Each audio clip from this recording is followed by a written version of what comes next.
I was folding laundry when the call came. Officer Griggs. There had been a break-in at my house while I was gone. I laughed at first, confused. We hadn't even set the alarm, and Thomas, my husband, never called to say anything was wrong. But when I pulled into the driveway and saw the front door kicked in, my heart sank. Glass crunched under my shoes. Cabinets open, pictures knocked off the wall, jewelry box tipped over, but nothing was missing. Not my grandmother's gold ring. Not our flat screen, not Thomas's watch collection. Then I saw the open safe, and the divorce papers I had secretly printed, gone. I froze. Only one other person knew I was filing, and now it looked like I had staged this to cover my tracks. That's when Thomas showed up, pretending to be shocked. "Oh my God, Naomi, are you okay?"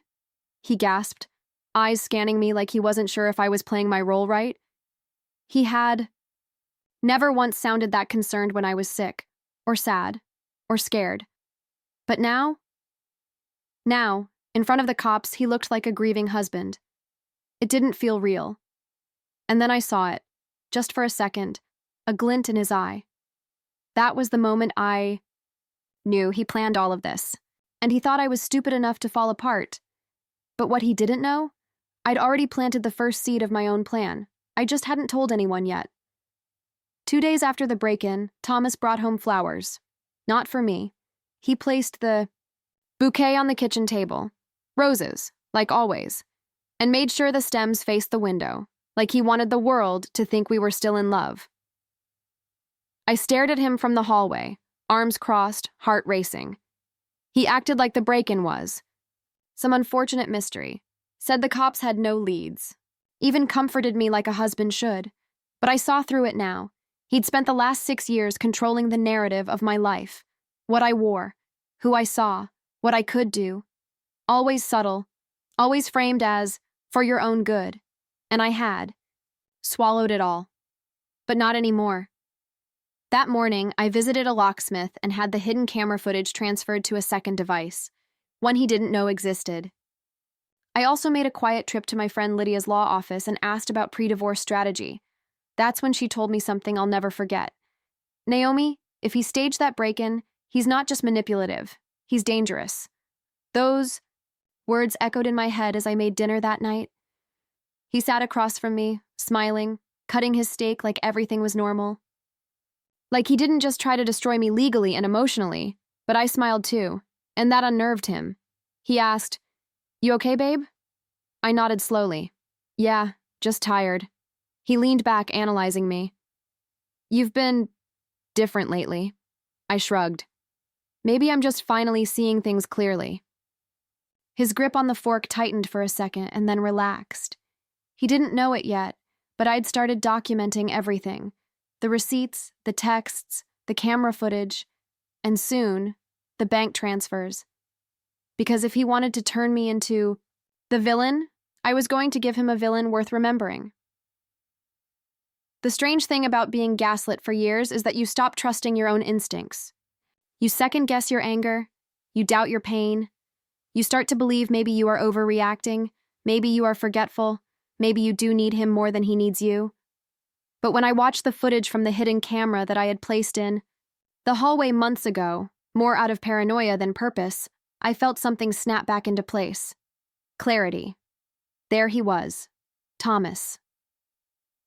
Walking into our home 3 hours before the break-in, no mask, no gloves, no forced entry. He walked to the living room, opened drawers, scattered jewelry, tipped over furniture. He stood at the safe for several minutes, then made a phone call, probably to his buddy Officer Kenner, who just happened to be one of the first responders that day. He staged every second, and he knew exactly what to take. The divorce documents. I had printed, notarized, and hidden in that safe just 2 nights before. He wanted leverage, and he wanted to destroy my credibility before I had the chance to speak. That same night, I couldn't sleep. I stayed up, pacing the kitchen, rewatching the footage over and over, memorizing every move, every smirk, every deliberate step, and I realized something else. He wasn't just trying to paint me as a criminal. He was getting ready for court. He was preparing for a narrative where he would be the betrayed husband. I could already see it. She was erratic, emotional, obsessed with leaving. I had to protect myself. It wasn't just about the house or the money. It was about power, and for the first time in years, I felt myself rising back into my own body. I printed every frame of the video and stored them at Lydia's office in a sealed envelope. I transferred a backup to a hidden cloud drive, then deleted all traces from the house. The next morning, I stood in front of the bathroom mirror and looked at myself. Really looked. Pale, tired, a little thinner than usual.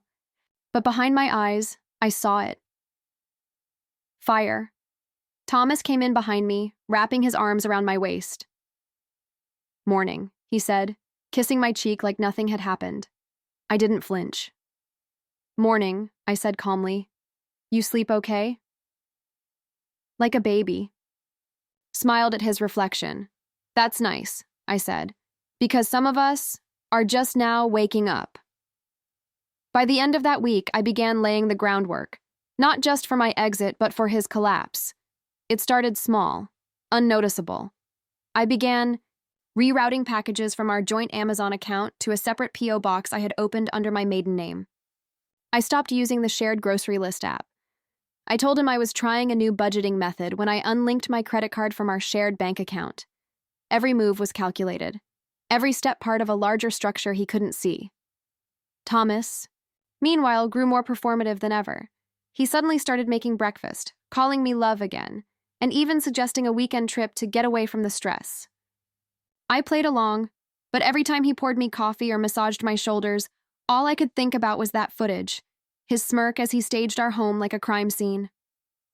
I began recording our conversations, quietly, legally, a tiny mic tucked into the seam of my tote bag. He didn't suspect a thing.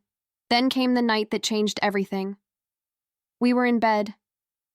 The lights were off. His phone buzzed. Normally, he ignored late-night messages, but this one, he jumped to grab it, angling the screen away from me. My heart raced. I rolled over slowly, pretending to be asleep. He whispered into the phone, voice low, tense. "No, I said I took care of it. She's not going anywhere." Pause. "Just stick to the plan. The more unstable she looks, the better." Another pause. "I already planted the papers. She won't even see it coming." I didn't breathe. My hands were shaking under the sheets, but I didn't move. I waited until I heard him snore before slipping out of bed and locking myself in the guest bathroom. I stared at myself in the mirror again. Same tired eyes, but colder now. He was escalating. He wasn't just trying to frame me for a break-in. He was trying to build a legal case that I was unfit, possibly unstable, maybe even dangerous, and if he succeeded, I wouldn't just lose the house or the money. I'd lose my freedom, my reputation, everything, but I had one advantage. He still thought I was the woman who didn't fight back. He had no idea what I'd already built behind the curtain, and soon that curtain would fall, publicly. I started wearing makeup again, not for him. For me. Red lipstick became war paint. Mascara was armor. A soft curl in my hair was no longer about appearance. It was about intention. The kind of presence that said, "Don't underestimate me again." Thomas noticed. Of course he did. "You look different," he said one morning, watching me from the kitchen.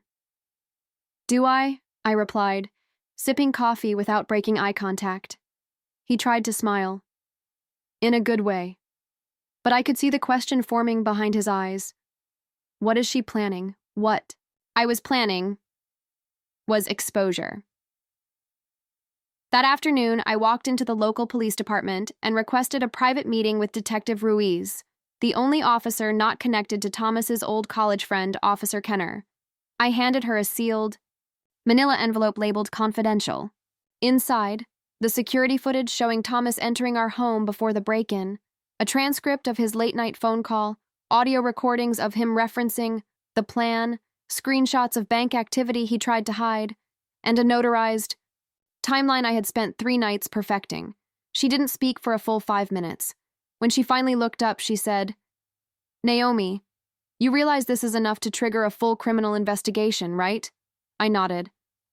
"That's exactly why I'm here. She asked if I felt safe. I lied and said yes, because safety was never guaranteed anymore. Only preparation. On the drive home, I rehearsed my face. Neutral, detached, polished. I couldn't let Thomas sense the shift, but the moment I walked through the door, he was already at the kitchen island with a bottle of wine open. For us, he smiled. I forced a smile back. What's the occasion? I just thought we could celebrate getting through a rough patch. That's when I noticed it, my divorce folder, sitting on the counter. Not the original, but a copy I had hidden under old tax forms. He had been digging again. Rough patch? I echoed, picking up the folder casually. Is that what this was? He tilted his head. You were thinking of leaving me, Naomi. That hurts. I smiled. Cold, razor thin. And you think staging a crime scene doesn't? His eyes flickered. He knew, I knew. But neither of us said it aloud.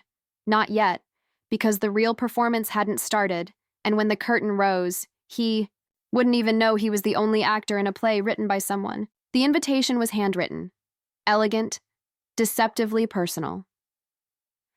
Dinner at our place this Friday. Just a few friends. Casual. I had slipped it into Thomas's work bag the morning he forgot to kiss me goodbye. He called later that afternoon. Suspicious. You invited people over? Just some close friends, I said lightly. Thought it'd be good for us. You said you wanted normal again. He hesitated. Who's coming? Lydia, a few from your firm. Oh, and Detective Ruiz said she might swing by. Isn't that nice? There was a pause on the other end, long enough for me to hear his silence. Right, he finally said. Great. I hung up and smiled. He had no idea that casual dinner was a performance, and every guest was an audience member. Friday came fast. The house was spotless. Candles lit, wine breathing. I wore a navy dress that hugged my waist and made me look like I had it all together. Confidence wasn't a costume. It was a weapon now. Guests arrived in waves, smiles, handshakes, fake laughter. Thomas played the charming husband like he always did. People loved him, polished, witty, generous. But when Detective Ruiz arrived, his smile didn't quite reach. His eyes. She didn't say she was with law enforcement. I had asked her not to. She came as Sophia, Lydia's guest. She dressed like everyone else. But her eyes, they saw through people like glass. As dinner progressed, Ruiz asked a simple question. What would you do if your partner lied to you for years? Thomas laughed nervously. Well, I'd probably become a lawyer and sue them. Everyone chuckled. I didn't. I looked at him across the table and said, I'd collect every lie like a receipt, and when the time came, I'd let the truth do the suing. The room went still for a moment. Thomas's eyes darted to mine. I saw panic, subtle, but there. He knew something had shifted. He just didn't know where it would land. Later, after the guests left and we were alone, he cornered me in the hallway. What was that about? He asked, voice low. What? At dinner. The lies. The truth. You were sending a message. Met his gaze and said, If I wanted to send a message, Thomas, you'd already be in handcuffs. And I walked away.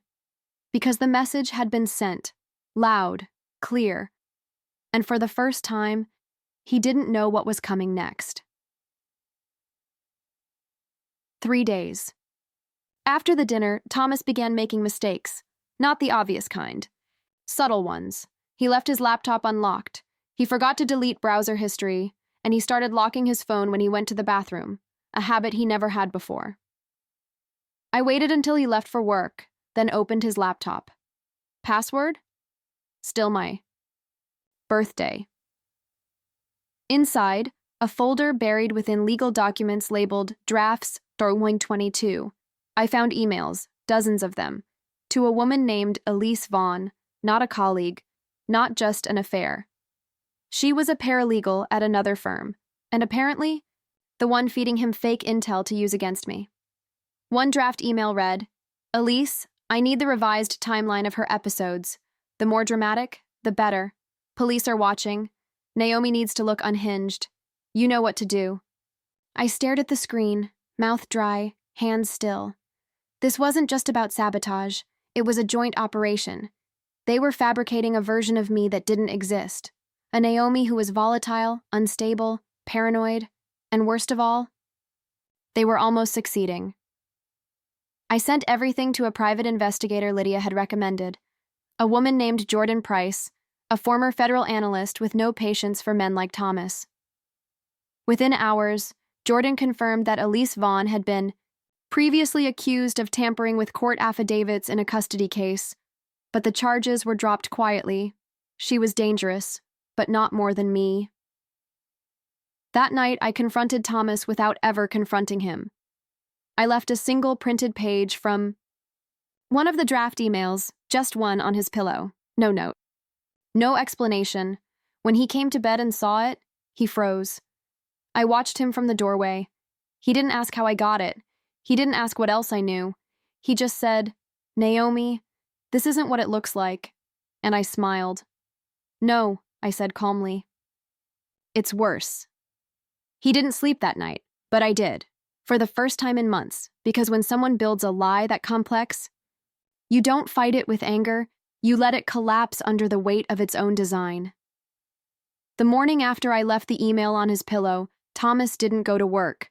He stayed home, pacing from room to room, pretending to make phone calls he didn't want me to hear. He kept checking his laptop, logging in, logging out. He double-locked the office door. He barely touched his coffee. I didn't say a word. I just watched. By mid-afternoon, he tried to regain control. He brought home flowers, cooked dinner, put on jazz music like it was some kind of peace offering, as if petals and pasta could cover a betrayal. "Let's talk," he said, setting down 2 wine glasses. "About what?" I asked, genuinely curious which version of his lies he'd try first. "I think we've drifted," he said carefully, "and I haven't been fair to you." That was new. He'd never admitted fault before, not even once. So this was a performance. A soft launch of a new narrative. I'm the honest one now. Let's move on. I stared at him and let the silence expand.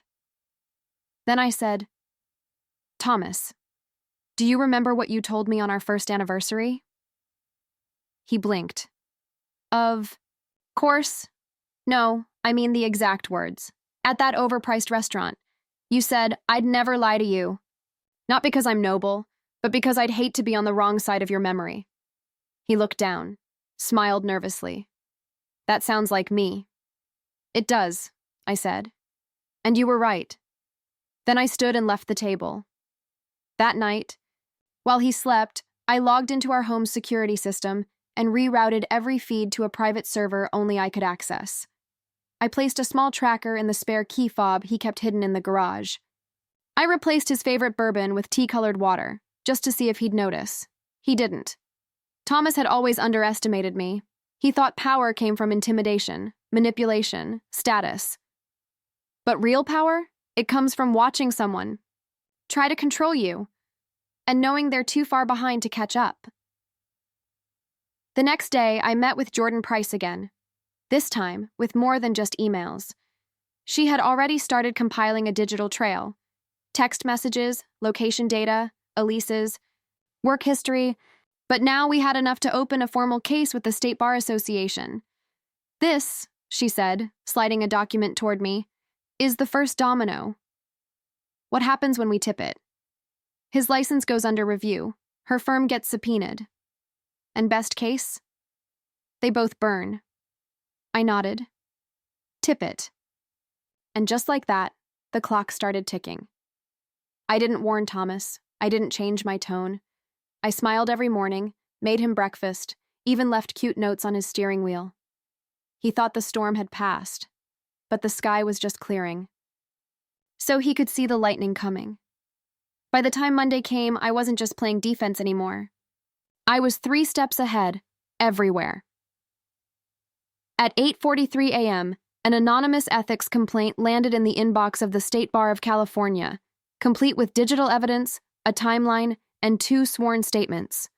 At 10:02 a.m., Elise's firm received a letter marked confidential legal inquiry. At 11:17 a.m., a legal subreddit Naomi had quietly joined under a pseudonym began circulating screenshots about unethical paralegal conduct in a high-profile suburban fraud case. No names, but just enough breadcrumbs, and by lunch, the wind had shifted. Thomas didn't suspect me yet, but he could smell something in the air. He became quieter, jumpy. His phone never left his hand. He turned off notifications, changed passcodes, made calls from the backyard instead of his office. He was unraveling. That evening, I told him I'd signed us up for a couples therapy retreat next weekend. He blinked. Why? To work on our trust, I said calmly. I thought that's what you wanted. He hesitated, and then nodded. Yeah, okay, good. I already knew he'd cancel it, which was the point. That night, while he slept restlessly, I visited the storage unit I'd secretly rented under my maiden name. Inside were copies of every document I had, labeled, dated, cataloged. I had backups in 2 other states, cloud drives, USBs. Let him destroy the evidence. Let him call in favors. Let him try. I was fireproof now. The next day, Detective Ruiz, still working unofficially, called me. He's sweating, she said, but not confessing. He won't, I replied. He still thinks he can spin it. You ready for the next step? I paused, then said, yes, but I want him to pull the trigger. You sure? Yes. I want the world to see exactly who he is, by letting him think it was his idea.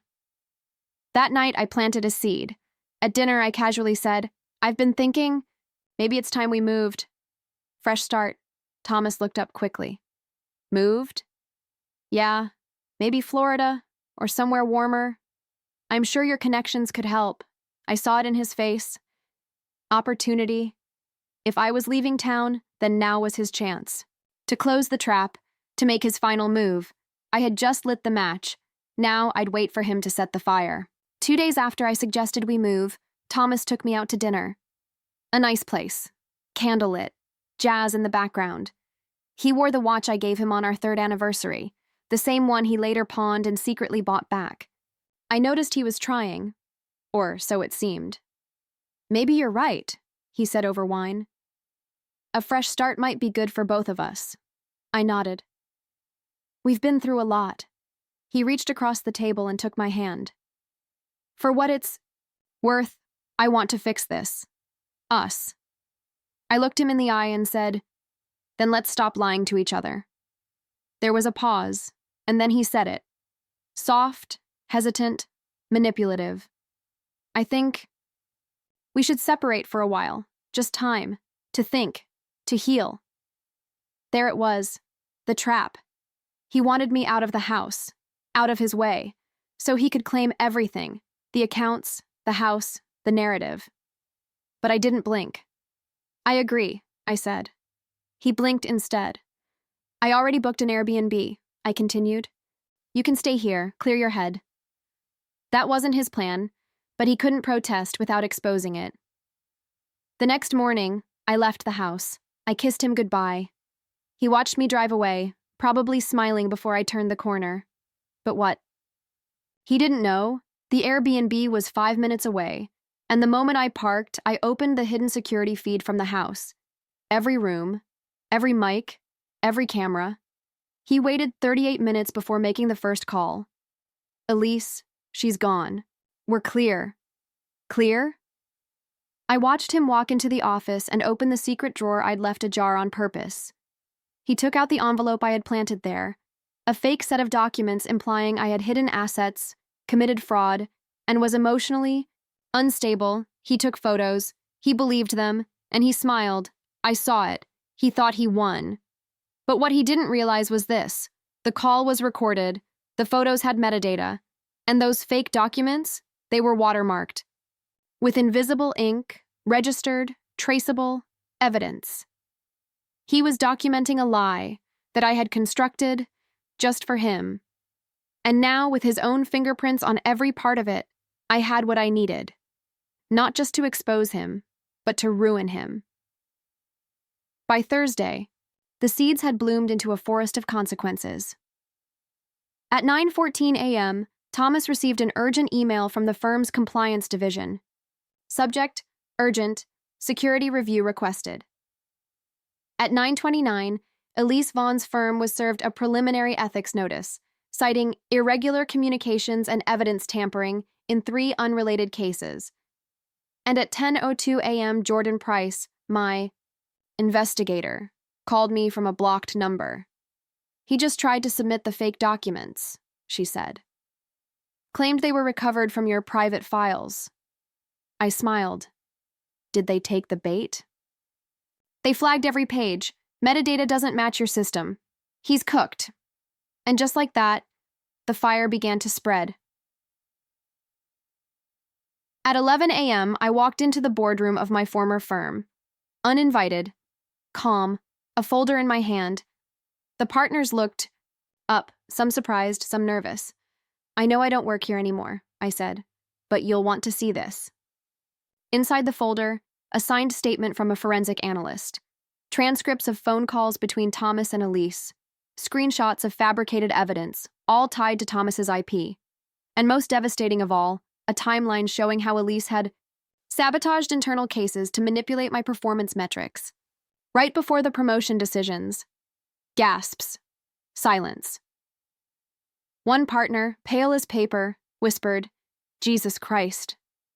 "This is bigger than office politics," I said. "It's criminal."